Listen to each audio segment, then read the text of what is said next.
Hello guys, barkanmu da saduwa a Hausa Code Academy. Hello guys, barkanmu da dawowa cikin wannan channel namu mai albarka. A cikin wannan bidiyon za mu koyi yadda ake aiki da return type a C++. Menene return type na function, yaya ake aiki da su, kuma za mu ɗan kalla wasu daga cikin hikimomin da ya sa aka kawo su. Farko idan muka zo muna farawa da hash.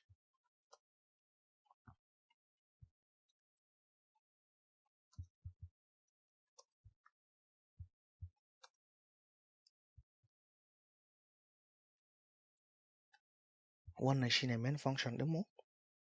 So a nan a sama ina so in creating wani function.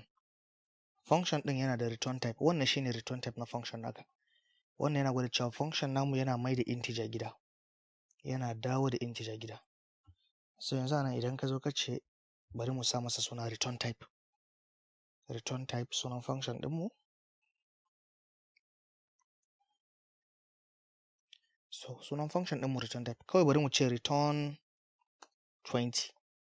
Function ɗin nan iya aikin da yake returning da 20 yake. Dawo da 20 gida yake.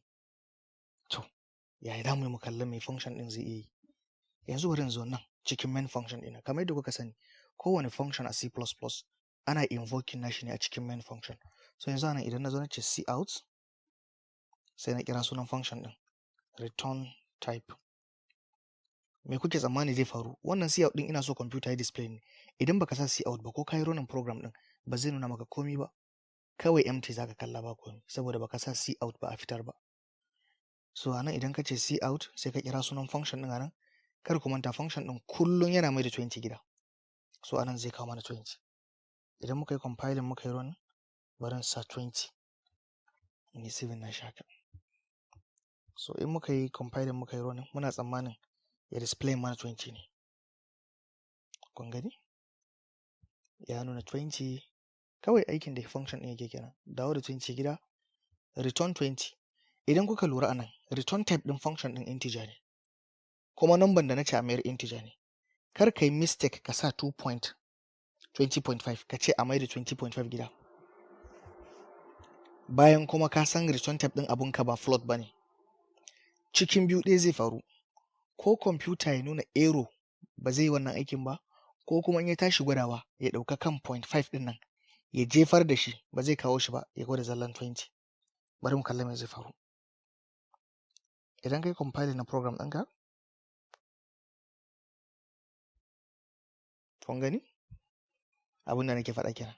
So yanzu computer kawai ya ɗauko zallan 20 ne. Shi ba zai iya ɗauko 0.5 ba saboda me yasa return type ɗinsa ba double ba ne. So bari mu ce the value returning by the function must have same return type with the function itself. So wannan kenan.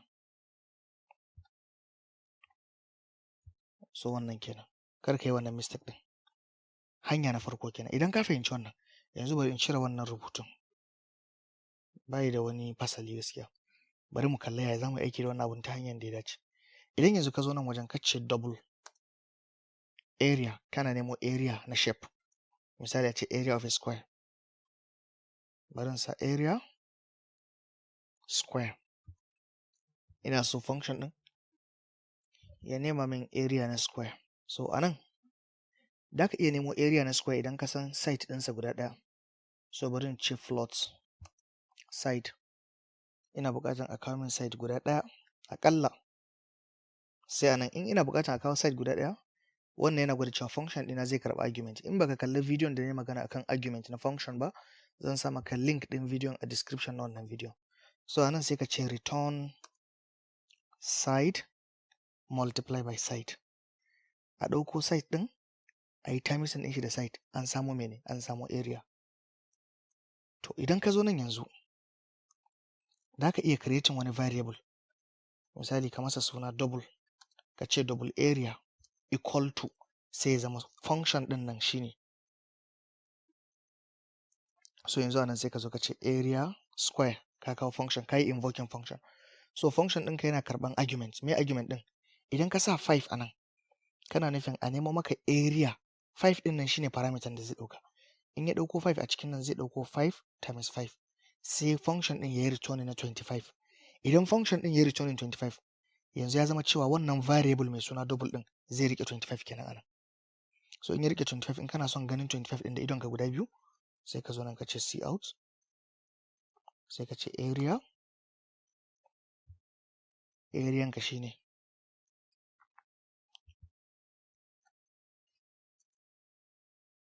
shikenan, sai ka sa area, sunan wannan variable ɗin kenan wannan. Sai ka kawo shi nan. In ka ɗan rufe haka, sai ka zo ka sa masa centimeter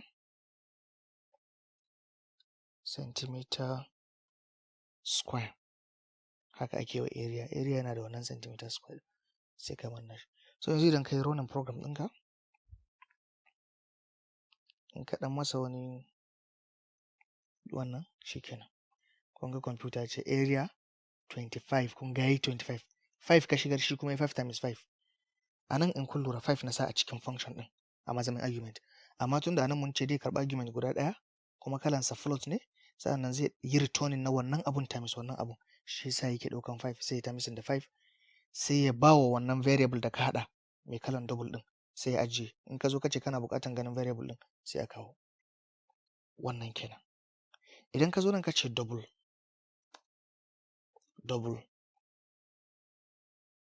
volume cube, kana neman volume of a cube, shi ma zai karɓa abu guda ɗaya ne, shi ma kawai ɗaya yake buƙata wajen ka, kawai ka bashi site zai iya nemo maka volume. Da ka iya ce return site times site times site. A nan idan kai haka ka ce return site times site times site guda uku, sai ka zo nan ƙasa ya kai creating wani variable mai kalan double, sai ka ce volume equal to, sai ka kira sunan function ɗin ka ce volume cube, sai ka sa masa 5 shi ma. Shi kuma wannan zai dawo maka da volume ne na cube wanda yake da side 5 cm, kamar magi kenan. Magi tsayinsa ta ko ta yana daidai ne, a kwance ta gefen hagu, ta gefen dama kuma a tsaye, duka 5 ne. So zai kawo maka volume ɗin wannan shape ɗin a nan. So yanzu a nan idan ka zo ka kira wannan, ka zo ka kwafo nan haka layin, control C ka kawo shi ƙasa, saboda muna so mu kalla volume. A nan sai ka canza daga area ya dawo volume. Sa'an nan ma haka, shi ma daga area ya dawo volume. Wannan function ne. Function ɗin idan ya yi aikinsa, duk abin da function ɗin ya dawo da shi, to wannan variable ɗin shi zai aje. Kun ga ya zama cewa function yana iya aiki wa variable. Function yakan je buga-bugansa, ya ajiye variable, ya ajiye number, value kenan. Shi kuma variable sai ya riƙe wannan number. Yana faruwa haka. A cikin program ɗinmu nan, a can gaba akwai inda za mu zo wajen haɗa game. Ina ta gina foundation ne har yanzu. A wannan wajen zan gwada muku yadda za ka yi creating function. Duka abin da function ɗin ya je yi, ya ba wa variable guda ɗaya. Variable ɗin sai ya riƙe wannan abu. So yana da kyau ka fahimce shi yanzu. So yanzu a nan idan ka zo ka fara tafiya haka, ka zo ka ɗan gyara nan wajen haka, ya koma 3 saboda shi cube ne. In kai running zai baka amsan daidai, zai zama 5 times 5 times 5, 125 kenan shi kuma. Kun gani? Area na farko 25 cm square. Volume 125 cm cube. So function yana taimakawa wajen code ɗinka ya zama ɗan kaɗan kuma yana aiki da yawa. Yanzu wannan code ɗin a ko'ina za ka iya kiransa ka yi amfani da shi. A ko'ina. Wannan return type ɗinsa kenan. Yanzu bari mu ɗan goge wannan mu kalla, ko kuma kar na goge shi, bari in ɗan kwafe shi haka. Bari in kalla wani aikinsa a nan. Yanzu a nan sai na ɗan goge saman nan haka. A nan yanzu ina son haɗa wani function ne wanda shi function ɗin aikinsa shine idan na shigar da sunana da sunan babana zai haɗa min shi waje ɗaya. To yanzu misali idan na zo nan, bari in ce wa function ɗin zai na dawo da suna ne, kalmomi ne, so string ne. Return type ɗinsa zai zama string, tunda rubutu zai ke dawo da. Sai in ce string full name. So zai karɓa parameter. Abin da zai karɓa kuma shine zai karɓa string name yana buƙatan sunana, yana buƙatan sunan babana. So name. Idan na bashi wa'innan sunaye guda biyun, shi kuma function ɗin anan kawai dai zo yi min returning. Return name. Idan na sa name haka, sai in ce plus. Sai ka ɗan ba da space.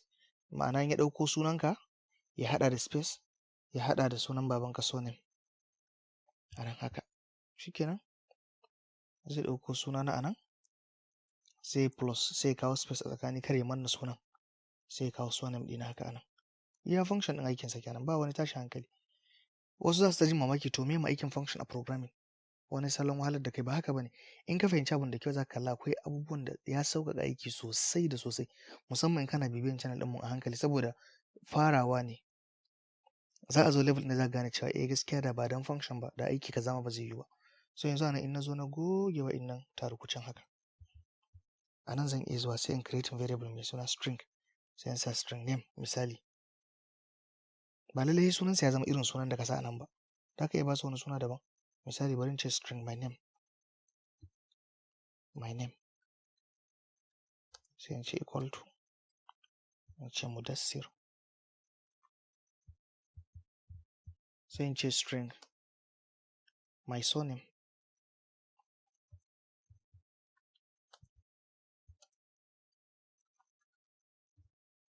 So yanzu anan idan na kira wannan function ɗina, wannan ɗan albarkan function ɗin anan, na ce full name zo. Sorry, bari in haɗa wani variable mai suna full name. String full. Kawai bari in ce full. Sai ya zama wannan variable ɗin, sai ya zama function ɗina. Ga function ɗina anan, sai na kira function ɗin. So yanzu kun ga abin da function in ya gama aikinsa, duk abin da ya dawo da shi shine wannan variable ɗin zai rike. So anan in na buɗe, sai na sa mene? Sai na sa my name. Su ne kayan da ya karɓa. Da kuma mene? My surname. Shikenan yanzu anan in na zo na ce cout full name haka, sai na kawo wannan variable mai suna full ɗin. Wannan variable ɗin kenan. To zai min aiki.